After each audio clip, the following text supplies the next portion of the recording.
A while back I did a video about comedian Jim Breuer. You might have heard of him because of a cockatoo joke he did recently. You know what a cockatoo is? A cockatoo, and that's what everyone's become. Little cockatoos staring at the screen. Facts and figures, facts and figures. Dr. Fauci, Dr. Fauci. But he was famous long before the cockatoo joke. His popularity really peaked in the 2000s when he starred in the movie Half-Baked with Dave Chappelle. He was also on Saturday Night Live with Jack Nicholson and a bunch of other extremely famous people. At one point, he was very high profile and had an extremely promising career. As a matter of fact, I actually watched his Comedy Central stand-up routines when I was a kid. Well, it turns out he went full-blown conspiracy theorist recently, so naturally, I had the solemn duty of calling it out. I'm telling you people, when you see this, it's a very special club. You had to be indoctrinated to get that club. When you see black eyes, that's a club. You have to be indoctrinated by that club. There you go. That's the meat dress of Lady Gaga. Now, you ain't telling me she joined a special, creepy, demonic club. And when these people are finally put in that category, the demons that are pulling their strings put them on the highest ladder to become popular, to sway everyone in the wrong direction. It's been a classic move since the beginning of time. Roman Empire, it goes on and on and on and on. I honestly wasn't going to cover Jim Breuer originally, because for one thing, the video that went viral and drew everybody's attention wasn't really in my wheelhouse. Yes, it's full of science denial, misunderstandings, and conspiracies, but my channel isn't about covering that stuff. My channels aren't really about covering politics. My main channel has always been about cults, and my Telltale Fireside Chat channel has always been about the intersection between politics and religion. So if Jim had just left it at the cockatoo joke, I wouldn't have bothered addressing it as I did on the Fireside Chat channel. But he went on his podcast and continued with the conspiracy stuff, so I felt obligated to cover it. Well, he responded. He asked me to come on his podcast and talk about our disagreements. I just got through moving, so I haven't had the time to take him up on his offer or even respond to his comments, but before I decide if I want to appear on his podcast or not, I wanted to talk about the situation. Let's get into it.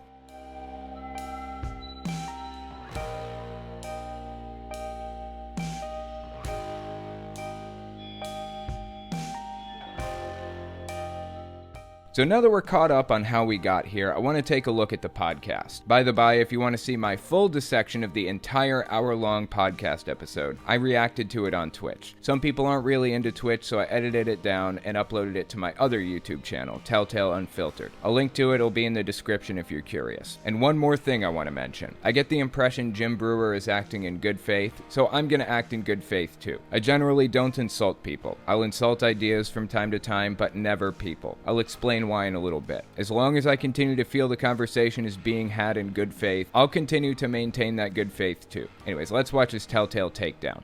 I find it fascinating that people want to claim you, and then they want to categorize you, and then they want to analyze and do all this stuff. Where at the end of the day, you don't know what my journey is about. You don't know what my intentions are. And yet some people try to analyze them, get angry, and blah, blah, blah. So you're right. I don't know what your journey is. I don't know how you feel or what your intentions are. Absolutely on point. I am very opposed to assuming people's intentions. Like Kent Hovind, for example. People tend to call him a grifter, just taking advantage of people and trying to manipulate them to his own ends. I don't know that that's true. What I do know is that he spreads misinformation and outright falsities on a regular basis about a young Earth. But I don't know why. Saying that he's doing it to get money out of people is an assumption. I try to operate off his little assumption as possible. With that being said, what I do know for a fact is that you, Jim Brewer, are spreading conspiracies that perfectly mirror what the Q movement has been spreading for the past few years. I don't know why you're doing it, I don't know what your intent is, I don't know what your journey is, or where you're going, or where you came from. I don't know any of that. You're absolutely right. But I do happen to know that you're spreading the same ideas as Michael Flynn or MyPillow CEO Mike Lindell, for example. The ideas you spread are ridiculous and false and destructive to society. Oh, and one more thing. I wanted to touch on that last thing he said there. Some people try to analyze them, get angry, blah, blah, blah. So I'm not getting angry. You used your free speech to put these bad ideas out there, and I'm using my free speech to debunk them. Simple as that. Let's continue. this is, I started watching the first couple minutes of this, and I was like, this guy's boring me to death. I don't know what he's looking at. Ouch, that hurts. But I won't take it personally. Many people are entertained by what I put out, so it's really okay with me if you aren't. Let's keep listening. And I was like, this guy's boring me to death. I don't know what he's looking at. And then all I heard is him trying to lump me in. He said QAnon, and I was like, all right, you know what? Let's get this guy, this banana, and let's get him. And I say banana from love because apparently he doesn't like if you say certain words. I don't know. What? What's he talking about? I don't like it when people say certain words. I have no problem with people saying whatever words they want. The only thing I can imagine he's referring to is the fact that I don't like to insult people. I have a moral aversion to it. I don't feel like it accomplishes anything. In fact, I think it sets the conversation back and coarsens the discourse. And it completely shuts down dialogue. When somebody feels like they were insulted, and I was like, this guy's boring me to death. The conversation usually dies there. People tend to shut down and go into defense mode when they feel insulted. That's why I don't do it. But here's where it gets interesting. I don't really talk about that much. I've mentioned it a few times, like on Twitter and a couple videos. But he doesn't follow me on Twitter. And according to what he said a minute ago, this is the only video of mine that he's ever seen. How do you know I have a moral aversion to insulting people, unless he's seen more of my stuff than he's letting on? Again, that would be an assumption. Something I don't like doing. I'm just saying it's a weird thing to say unless you have more context than he claims to have. Let's keep watching.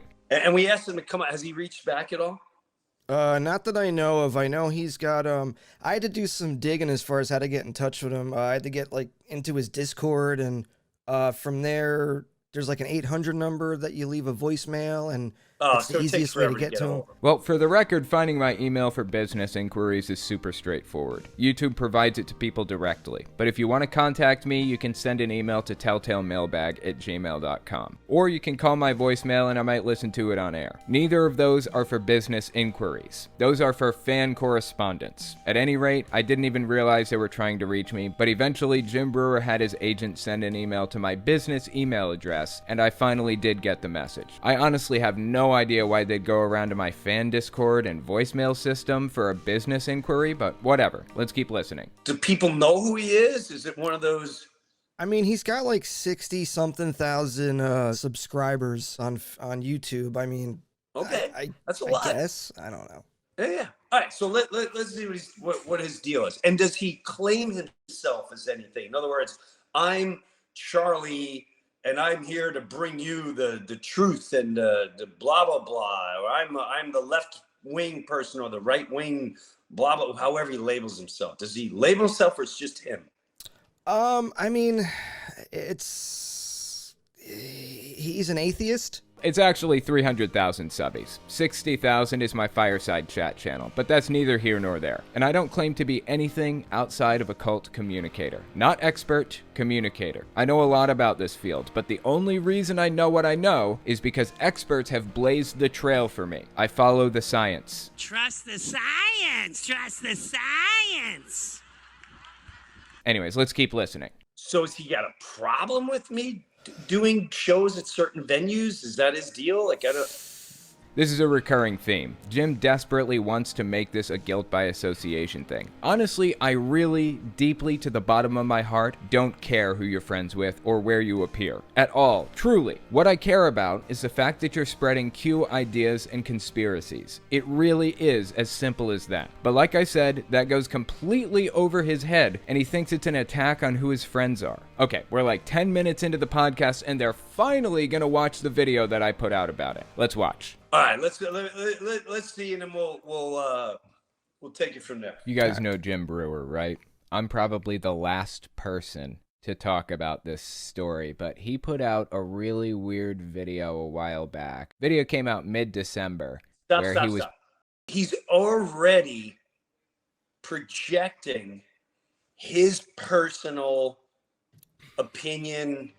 Well, yeah, it's an opinion show. Of course I am. I'm not a reporter. I never claimed to be a reporter. I don't break news stories. I talk about things happening in the world, and I point out how it affects fellow atheists and anti-extremists' day-to-day lives. It's definitely an opinion show. I feel like I'm pretty upfront about that. Now, the thing about Jim Brewer's format is that it's completely unstructured. Sometimes I get sidetracked by stuff, but I try really hard to stay on topic. My Fireside Chat channel is completely unscripted, but I have an outline to follow. With Jim, it's just kind of scattershot, so I'm gonna have to cut out a lot of unrelated stuff and get to the points he's trying to make. He saw those 10 seconds of my clip, and he went off on a tangent about how I said his cockatoo video is weird. You know what a cockatoo is? A cockatoo.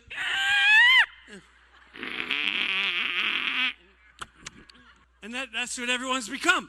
Little cockatoos staring at the screen. Facts and figures, facts and figures. Dr. Fauci, Dr. Fauci. Trust the science, trust the science. Specialist, numbers going up. One mask, two masks, fascinated, double So he heard me say that was weird, he mistakenly thought I said it was wacky, and then he tried to defend and explain the cockatoo joke. Listen to his explanation. If you don't understand that so many of us are brainwashed, I can't help you. If you don't believe it, that's fine. That's on you. But it's just like a bird that sits there and he listens to you every day in the cage. And every day you go, want a cracker? Want a cracker? Eventually he starts going, want a cracker? Want a cracker? The cockatoo would have never came up with that unless you looked at him every day and said, want a cracker? The cockatoo, when I talk about the cockatoo, I'm referring to people sit there and go, they watch the screen, and they go, misinformation, war, Nazis, white supremacists. I mean, no one, you're being fed these thoughts.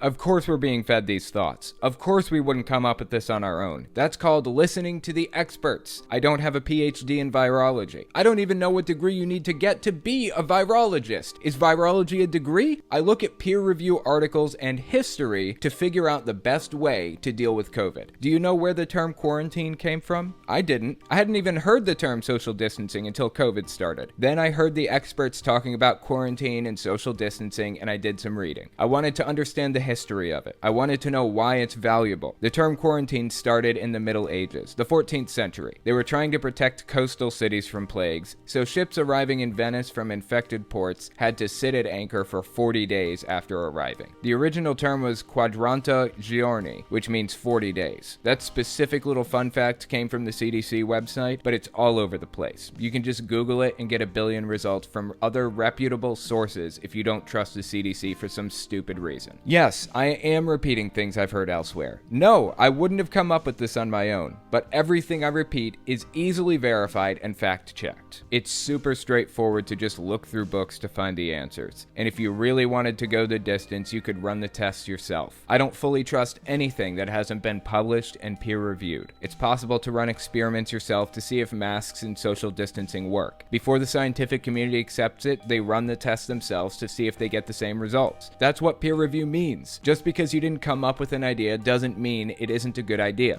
Before we continue, I wanted to mention something. If you like what I do and you want to see me continue to do it, you can support me by checking out my Teespring or by checking out Patreon. YouTube has been extremely unreliable lately. Patreon gives me the stability I need to continue making videos no matter what YouTube is doing. I also started streaming on Twitch recently. I play games while reviewing long-form videos like this Jim Brewer podcast we're watching right now. So if you like long-form stuff, check out my Twitch channel. You might find it interesting. Anyways, let's continue on with Jim Brewer's brutal takedown of me.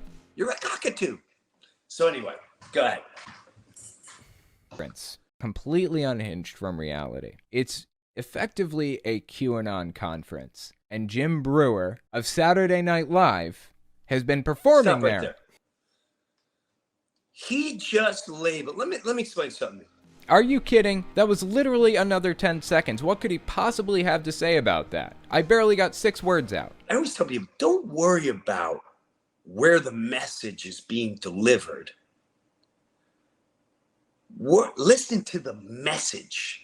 That's the problem. I listened to the message. I follow this stuff pretty closely. It perfectly mirrored the kinds of messages I hear from Q groups all the time. But this guy, again, just immediately said it's basically a QAnon group. Has he been to one of these? I will put my life on it and say no. He's judging an entire group. He's taking me and labeling me, which again is a brilliant brainwashing. That's what they do. You're brainwashed. This guy is brainwashed. I don't know what a QAnon group is. I've heard of them.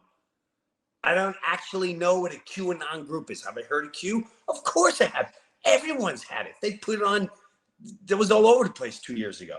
Well, I'm really not sure why it matters if I've been to the Reawaken America conference or not. I can listen to the messaging coming out of it. Video and audio equipment exist. It's possible to effectively be there without having ever attended. And aside from that, honestly, some of the people at the top espouse some extremely concerning stuff. Jesus Christ, some of their talks are concerning. But you know what's even more concerning? The talks that lesser-known conference speakers give, like Patriot Street Fighter or Lee Dundas. Michael Flynn seems to hold back at least a little bit. Patriot Street Fighter and Lee Dundas don't hold back. They go full crazy. So unhinged that I can't even play it on here for you. The Reawaken America tour features some really famous people like Jim Brewer, or Michael Flynn, or Mike Pillow, aka Mike Lindell, Donald Trump Jr., Greg Locke. Lots of famous, high-profile people, but the smaller attendees are the ones we should really be concerned about. These are people who've directly called for very disturbing stuff. I honestly don't know how some of them aren't in jail already. There's a legal line for free speech. For example, speech that tends to incite an immediate breach of the peace or true threats of violence are illegal. That line has been passed far more than once by some of the smaller Reawaken America conference speakers. I truly don't know how these people haven't been prosecuted already. That is the Reawaken America tour. I honestly cannot believe you attended, Jim. And not only did you attend, but you repeated some of the stuff these people were saying. Not the truly violent stuff, but the more tame stuff, you repeated. You signal boosted. That disturbs me deeply. These people are full-blown Q members. And not only did you share a stage with them, not only did you signal boost them, but you repeated some of the more veiled stuff they said. If you think I'm brainwashed because I'm disturbed by what the Patriot Street Fighter, Lee Dundas, and Pete Santilli have been saying, there's nothing I can do for you. Let's keep watching.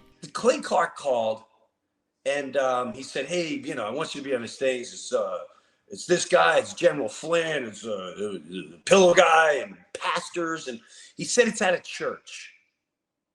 And I'm not on the day when the other guys are on, the Flynn, the blah, blah, blah. So to get in front of a faith crowd, I would love to do that because a lot of people, they don't know me. Okay, I get that. You weren't on when Flynn and Mike Pillow were on, but like I said before, it isn't really about who you appeared with, though that's bad enough. It's about the fact that you were parroting their message, like a cockatoo. You repeated the same ideas they were saying. Your appearance at Reawaken America was on the tame end. But on this podcast, the Bruniverse, you said some bizarre Q-adjacent stuff. I know it was on the Bruniverse because I can see your watermark in the bottom right corner. I'm telling you people, when you see this, it's a very special club. You had to be indoctrinated to get that club.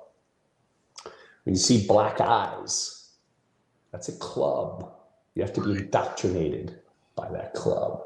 There you go. That's the meat dress of Lady Gaga. Now, you ain't telling me she joined a special, creepy, demonic club. And when these people are finally put in that category, the demons that are pulling their strings put them on the highest ladder to become popular, to sway everyone in the wrong direction.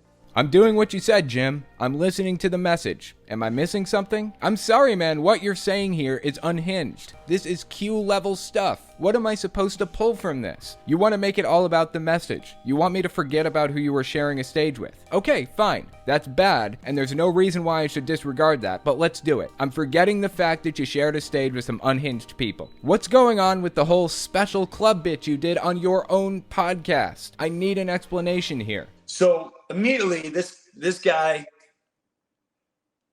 is judging and making you already hate the group, which is very dangerous in our society. Because what he doesn't understand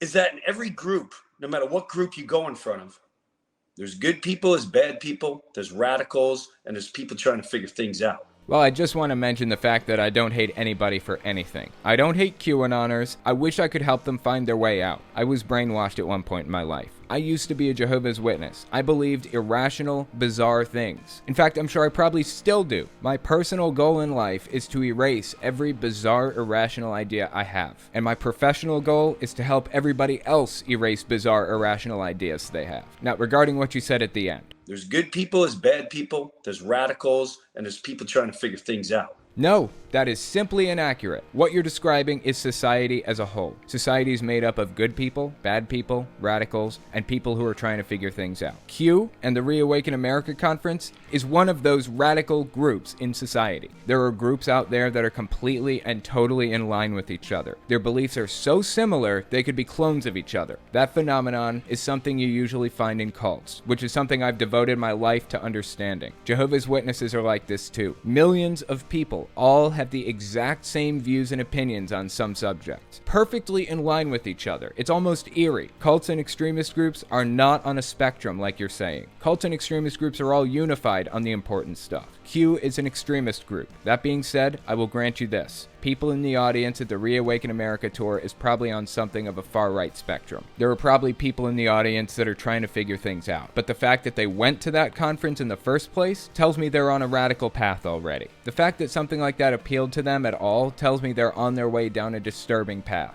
Every one of the speakers is a far-right extremist. And yes, that includes you. If not based on your performance at the conference, based on your performance on your own podcast. If the attendees went there trying to figure things out, then they almost certainly walked out of there an extremist. That was the entire goal of the conference to begin with. And when there's people like this who's already recklessly dividing in his opening 1-minute statement, these are the people that are extremely dangerous for humanity and where we're going.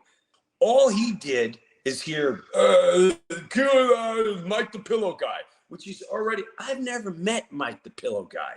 I've never met General Flynn.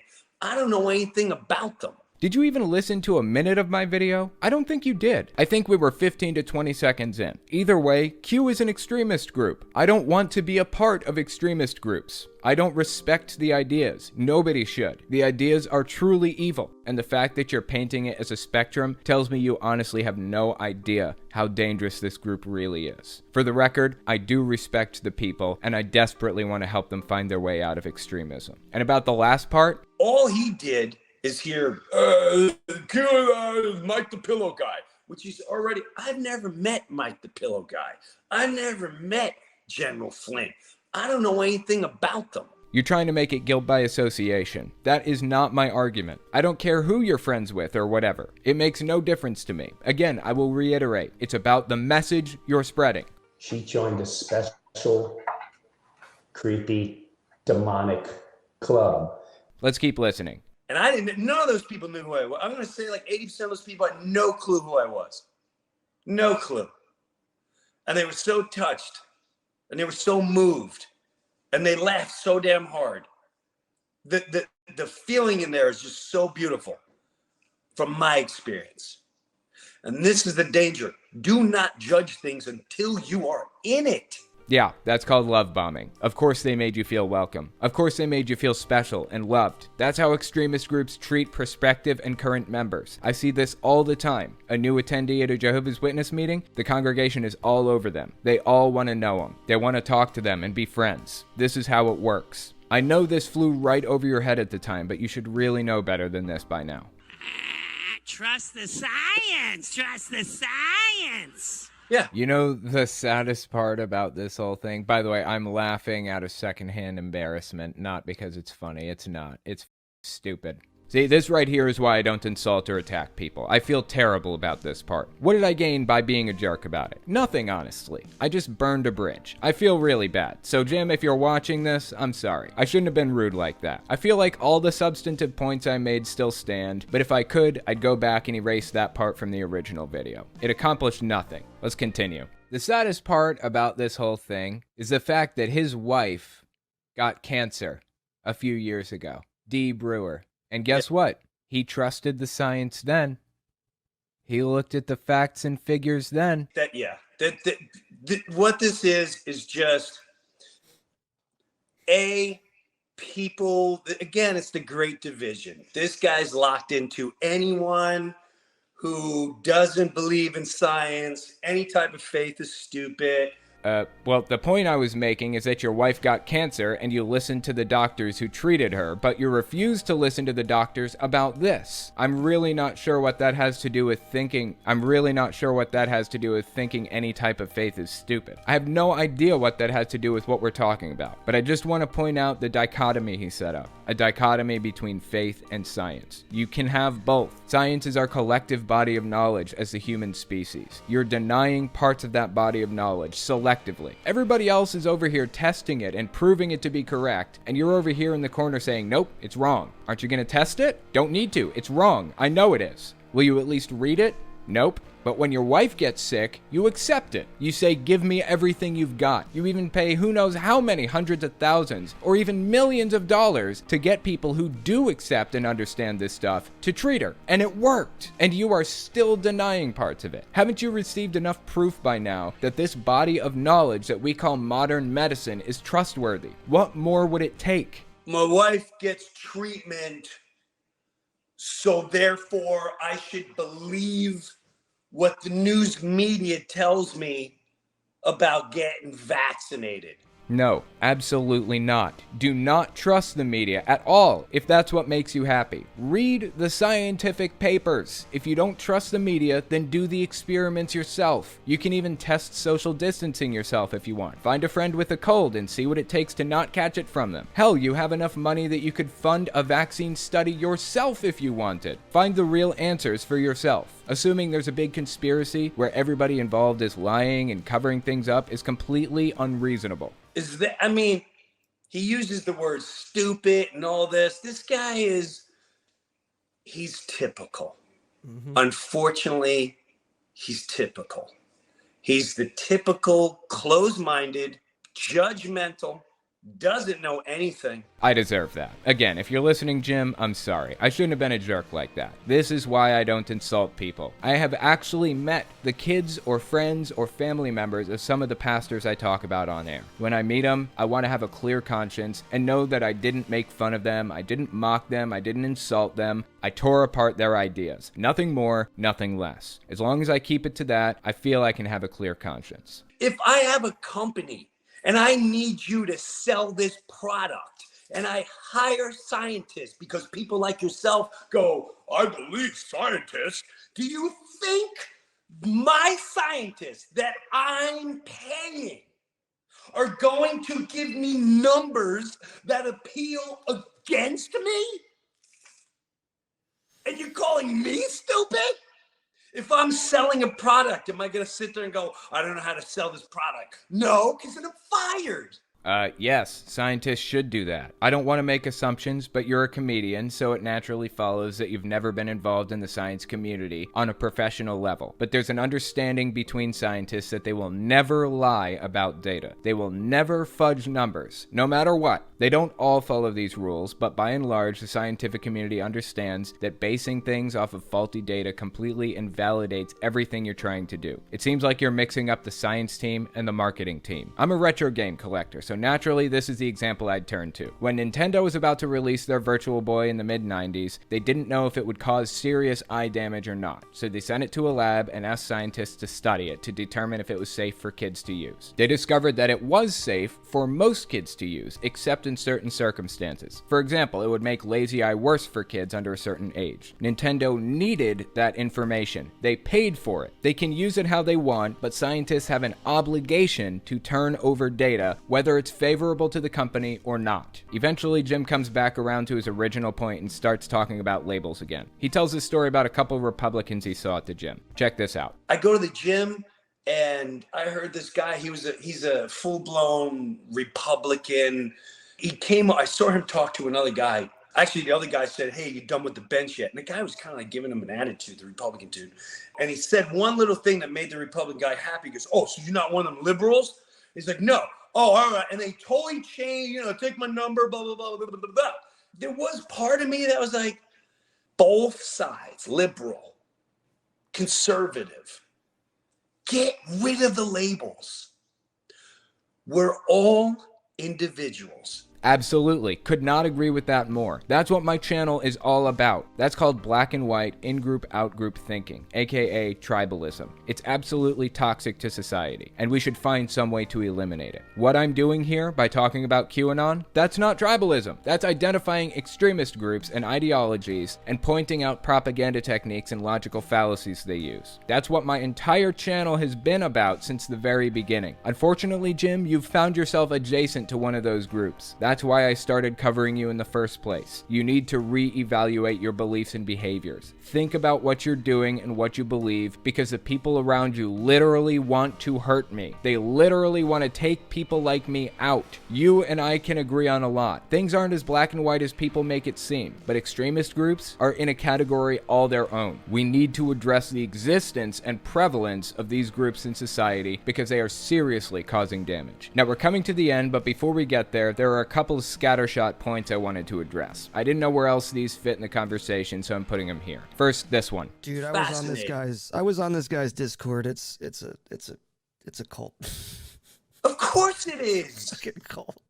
I love how they point fingers. Everyone else is crazy unless you're into science. Okay, I'm open to criticism. Can you tell me how it's a cult? Do I force people to cut their hair a certain way? Do I regulate what people eat and drink? Do I deprive people of sleep to make them more malleable? Are people on my Discord discouraged from getting information through any sources but me? Do I force them to isolate from friends and family? Do I modify their behavior through a system of rewards and punishments? You're gonna have to get specific. That's a serious claim. I cover cults every day. I've watched every single exit video by the members of Heaven's Gate. I've watched interviews from survivors of Jonestown. I lost my entire family to a cult. If you're gonna call my Discord a cult, then I want you to get real specific with exactly why you think that. Otherwise, I'm going to assume you're just taking a cheap shot. You have my email address now. Send it in. To Jim Brewer's credit, I feel like he discredited what his little producer said there in the next sentence. Everyone's in a journey, and I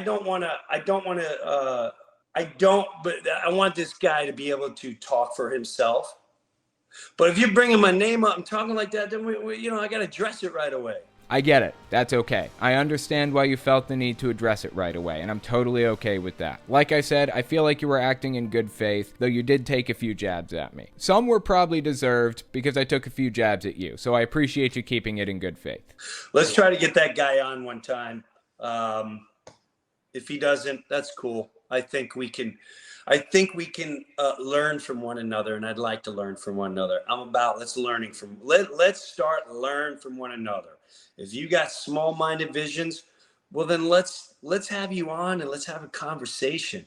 I'm still considering whether or not I'll come on the podcast. Debate format isn't really my style, and I don't consider myself particularly good at it. I feel like debates are charisma contests. I prefer to have the research and data right in front of me, which is possible when I'm writing a response in script form, but not when I'm on a live stream discussing it in real time. So as I said, thanks for the offer. I'm still considering it. This is right at the end of the podcast where he was talking to a friend. Check out his sign-off message. There is common ground. The common ground is we're all being played. We're all being programmed. Not to harp on this point, but this is a QAnon dog whistle, once again. I hear this from that camp constantly. At this point, I don't think you're doing it intentionally. I don't think you're trying to slip these messages in subtly to call out to a specific group or whatever, but you are appealing to that group when you say things like that. How do I know? All I have to do is look at the comments section on the video. There's a little bit of a split in the movement right now because after the election ended and Biden was inaugurated, thus ending Q's predictions in failure, Q completely disappeared from the face of the internet. So there were a lot of upset people, but the comments were completely filled with Q followers anyways. Here's one comment thread I found. QAnon's Army 45. The name alone is saying that QAnon is Donald Trump's private army. So QAnon's Army 45 says, "We are Q." Gwen offers some pushback against the movement by saying, "I'm a child of God, the God of Isaac, Abraham, and David. My allegiance is to Jesus, not governments, and most certainly not theosophy and esoteric knowledge. Q is part of the Great Awakening, which is the Great Reset. One is the narrative, one is the counter-narrative. Both are decades in the making by the exact same entities." Tennessee Kid says, "WWGA, baby. This is epic. Jim and Russell Brand and Bill Maher are going to be used to wake up remaining regular Democrats." Paul says, "Bill Maher is still a ways away from waking up." Mr. Lee responds to Gwen, who pushes back against the movement earlier in the comments. Mr. Lee says, "Must you always pull the God card? If you are into Q, you are a child of God because you want what God wants. Protection for babies, justice for all. It's not a contest to see who loves God most. He knows our hearts." Good Vids replies to Gwen by saying, "It's controlled opposition from the elites. God's truth is the only real truth." Mr. Lee responds to Good Vids with, "You know how that is? Everything you know and believe is opposition from the elite eaters. Q is the realest thing you've ever set your brainwashed eyes on. Smiley face. You believe in the Boston bombing, Robbie Parker, and 70 other completely fake psyops, but please lecture us." This is the kind of fan base you've fostered, Jim, because you do call-outs to them constantly. Maybe you don't even realize it. Maybe you've heard the propaganda so much that it just goes right over your head now. I don't know, but this is who follows you. This is who listens. It's really no surprise to somebody who follows the movement as closely as I do. I'd be surprised if you didn't have fans like this at this point. Anyways, that was a long podcast, so obviously I couldn't cover every sentence, but if you're interested, I did a full breakdown of the entire Bruniverse podcast episode. I did it on Twitch originally. I've been breaking down full-length videos like that a lot on there. But if you missed a Twitch breakdown, you can watch the edited version on my other channel, Telltale Unfiltered. That's where I've been uploading a lot of my edited Twitch streams. A link to the full breakdown will be in the description. Okay, that's all I've got for you. Thanks for watching, guys.